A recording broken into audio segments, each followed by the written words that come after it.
শরীফ ওসমান হাদির বিচারের প্রশ্নে আমরা এক বিন্দু পরিমাণ ছাড় দিব না। আমাদের মা বোনদেরকে তারা ভয় পাচ্ছে। আমরা গতকাল রাতে দেখেছি যে যমুনার সামনে শরীফ ওসমান হাদি ভাইয়ের পরিবার অবস্থান নিয়েছিল বিচারের জন্য। ইন্টারিম গভর্নমেন্টকে আমরা স্পষ্টভাবে বলতে চাই, শরীফ ওসমান হাদি বিচার নিশ্চিত করতে না পারা, হত্যাকারীদের গ্রেফতার করতে না পারা এই অন্তর্বর্তী সরকারের অন্যতম ব্যর্থতা হিসেবে ইতিহাসে লেখা থাকবে। এখনো সময় আছে শরীফ ওসমান হাদির পরিবারের সাথে যাতে কোনো ধরনের অসম্মান করা না হয় এবং অতি সত্বর এই বিচারের জন্য কার্যকর উদ্যোগ গ্রহণ করতে হবে ইন্টারিম গভর্নমেন্টকে। আমাদের মা বোনদেরকে তারা ভয় পাচ্ছে।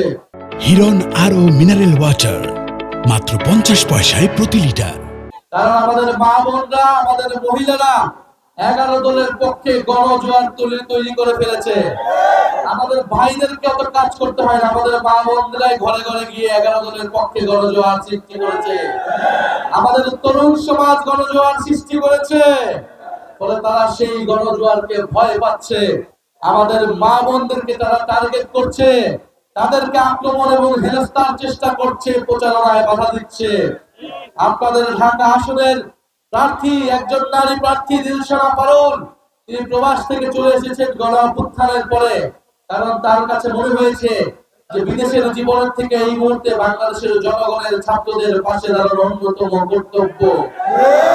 দিলশানা পারুল এবং ঢাকা বিশের ইঞ্জিনিয়ার নামিলা তাসনিম, তারা এই 11 দলের মা বোনদেরকে প্রতিনিধিত্ব করে।